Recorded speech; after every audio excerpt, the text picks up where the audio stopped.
Olá, você que está prestes a assistir à mesa de debates de hoje.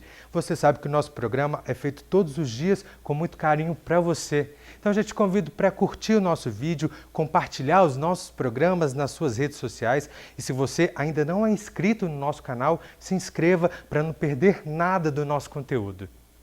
Mesa de debates. Oferecimento Unimed Juiz de Fora.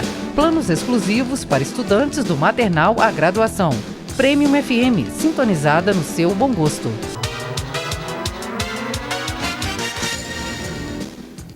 Olá, hoje é quarta-feira, 13 de fevereiro e está começando mais uma mesa de debates aqui pela TV Juiz de Fora. No programa de hoje, vamos adiantar as comemorações do aniversário de 270 anos da criação do 10º Batalhão de Infantaria Leve de Juiz de Fora. Conversaremos também sobre os cuidados com o acesso das crianças à internet. Eu apresento agora os debatedores do programa de hoje. Seja bem-vindo, Zé Abramo. Bom dia, Juiz de Fora. Bom dia, o pessoal da mesa aqui. E vamos para o debate. Obrigada. E Ronald Prats. Bom dia, Luciane. Bom dia ao espectador. Bom dia aos convidados. Temos hoje dois assuntos importantes aqui na mesa. O nosso Exército Brasileiro e também o assunto da internet, né, do cuidado da internet. Isso é muito bom e muito proveitoso o assunto. E quem vai ajudar a gente nesses assuntos são os nossos convidados. O Tenente Coronel Motinha, seja bem-vindo. Muito obrigado, Luciane. Bom dia a todos os integrantes da mesa. Bom dia aos nossos telespectadores. E a psicóloga Ellen Amaral, seja bem-vinda. Bom dia a todos, bom dia aos telespectadores, bom dia à mesa. O 10º Batalhão de Infantaria Leve está situado há 100 anos no bairro Fábrica, zona norte de Juiz de Fora. E na sexta-feira, dia 15, irá completar 270 anos de criação. A 5ª organização militar mais antiga do Exército Brasileiro se destaca pela participação em importantes missões nacionais e internacionais. Tenente, quais essas missões, vocês já participaram de várias, mas qual que mais marcou vocês nesses anos todos?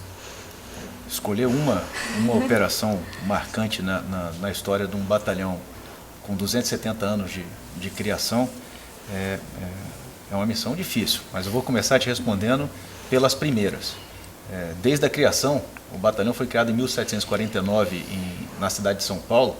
Ele rapidamente mudou a sua denominação e foi para a fronteira oeste do país para pacificar os índios guaicurus e participou da Guerra do Paraguai. Então, no início da missão do 10º, ele já começou em campanha. E em diversas ações da vida republicana, o 10º esteve envolvido. Você for pegando a vida republicana, a campanha do contestado, é rememorar a história da vida republicana do país. A última missão que nós cumprimos terminou no dia 28 de dezembro, oficialmente no dia 31 de dezembro, que foi participar das operações de garantia da lei e da ordem no contexto da intervenção federal na segurança do Rio de Janeiro. Então agora, até o dia 28, nós estávamos com militares do 10º no Rio de Janeiro, apoiando o nosso estado vizinho. E na Segunda Guerra Mundial, vocês enviaram mais de 600 soldados para a Itália? A participação do batalhão na Segunda Guerra Mundial é um motivo de orgulho para o nosso batalhão, para o Exército como um todo e para o nosso batalhão. E às vezes nos assusta saber que brasileiros não sabem que nós enviamos tropa para combater na Itália, no exterior, mas enviaram pessoas.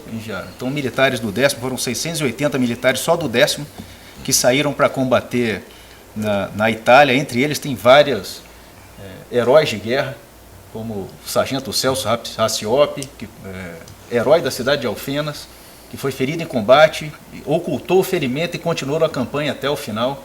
Então, tem diversas personalidades que, durante as campanhas de Monte Castelo, de Montese, o batalhão esteve envolvido.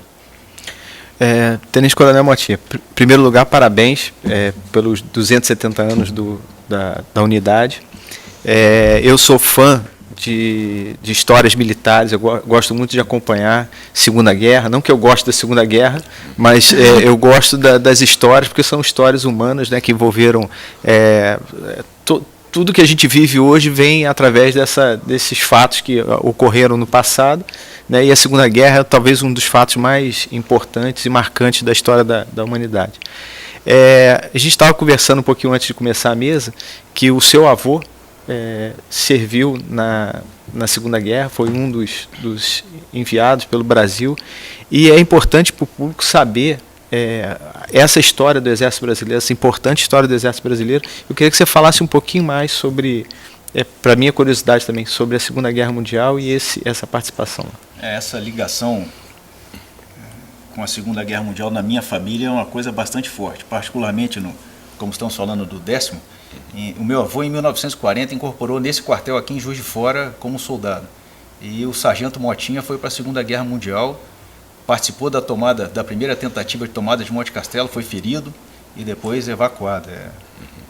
Me emociono falando isso daí, é o orgulho da minha família. Na minha sala, no meu posto de comando no batalhão, está lá a medalha do meu avô, da Cruz de Combate de Ouro, por ato heróico na Segunda Guerra Mundial, e a medalha de participação da FEB. Mas é um exemplo de militar nosso que participou na FEB, não é por ter sido meu avô. Nós temos diversos juiz-foranos que são heróis de guerra na FEB, inclusive com nomes de ruas na cidade de Juiz de Fora, e que às vezes a gente não sabe que essa rua é de um expedicionário e de um herói.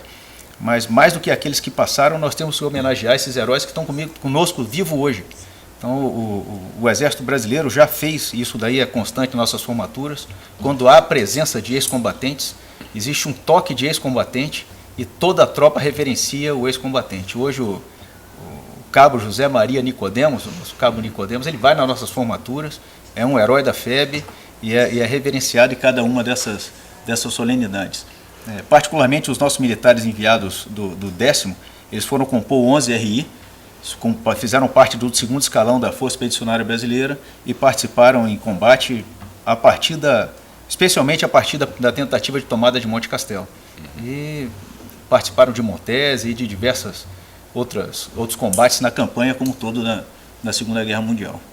Tenente Coronel, nós estamos conversando em off aqui e eu, assim como ele tem a curiosidade sobre as questões militares da Segunda Guerra, eu acho que a instituição Exército Brasileiro, independente de qualquer enfoque que se faça, é uma instituição muito importante no Brasil e ela tem sido importante há muitos, vamos dizer, séculos, né? Ela foi criada. Eu queria que você falasse um pouco da história da criação do Exército. Você até falou que o 10º foi criado em São Paulo, mas que antes disso havia o Exército que veio dos Dragões. É porque o cidadão comum, o leigo, ele não conhece essa história.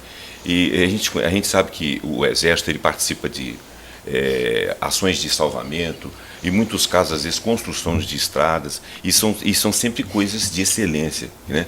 Quer dizer, se nós formos ver os institutos militares que existem, são sempre institutos de excelência, sempre criando cidadãos, pessoas que são capazes de contribuir na sociedade.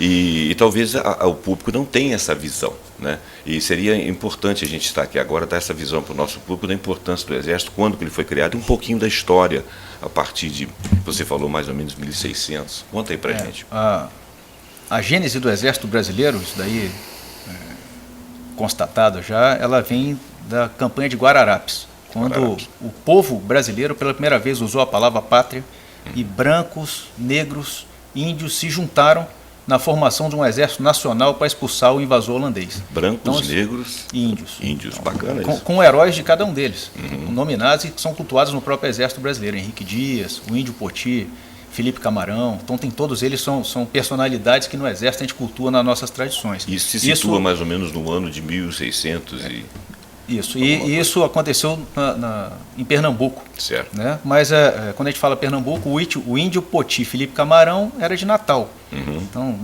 explicando hoje, né, na geografia de hoje. E desde então, o Exército Brasileiro, como eu falei, teve presente em todas essas atividades da vida republicana. Pegar o quadro famoso da pintura da independência do Brasil, está o Dom Pedro e os Dragões da Independência. Quando vê a proclamação da República, está o Marechal Deodoro da Fonseca. E, como falamos antes, estavam conversando, tem o Duque de Caxias, que para conversar da vida do grande herói nacional, que foi o Duque de Caxias, militar e político, aí tinha que ser um outro programa, aí ia ser extensa. Você até mencionou que na Guerra do Paraguai ele já era marquês. Né? Isso, já tinha um título o Duque é o único Duque do Brasil. O Duque é o mais alto nível dessa hierarquia nobiliárquica, por dizer, e o Duque é o mais alto deles. Fora da família real é o Duque de Caxias.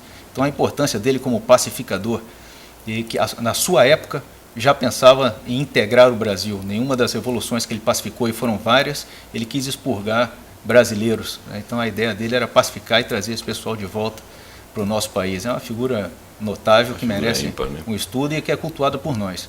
E na segunda parte da sua pergunta, quando você falou de excelência dos institutos, especialmente aí o Exército Brasileiro dá uma atenção especial a todas as suas escolas, que aí está a formação do nosso pessoal que vai trabalhar. E nessas escolas, esses valores são todos transmitidos aos nossos integrantes. O 10º, particularmente, é uma escola. Então, a formação do sargento de carreira do Exército Brasileiro, ela é feita em 2 anos. A partir desse ano, ela é do nível tecnológico, tecnólogo, nível superior tecnólogo. E feita em 2 anos da seguinte forma. Inicialmente, o jovem que fez o concurso para ser sargento, ele vai para uma das 13 organizações militares de corpo de tropa, como a gente chama, para fazer um primeiro ano num período básico. Tem 13 quartéis espalhados pelo Brasil inteiro que fazem esse primeiro ano da formação. Um dos 13 é o 10º.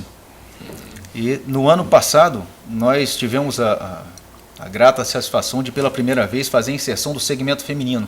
Então, por um ano já tivemos a experiência de formar 50 alunas do curso de formação de sargento, que serão profissionais de carreira nos próximos anos do Exército, e o resultado foi excelente. Parabéns às nossas alunas, as pioneiras do 10º. Isso foi um motivo de orgulho para o batalhão. Muito bacana. Tenente Coronel, vocês possuem espaço cultural, como é que ele funciona, como que as pessoas podem visitá-lo? O batalhão tem sim um espaço cultural, chama Marechal Guilherme Xavier de Souza, que é o nome histórico do batalhão. O Marechal Guilherme Xavier de Souza, ele foi militar e político também. A gente fala da Guerra do Paraguai, o Duque de Caxias saiu da Guerra do Paraguai depois da segunda parte da campanha. E a gente, quando estuda, sabe que ele foi sucedido pelo Conde D, marido da Princesa Isabel, para fazer a segunda parte da campanha, que foi na Cordilheira do Paraguai. Pouca gente sabe que o Duque de Caxias saiu antes e o Conde D chegou depois.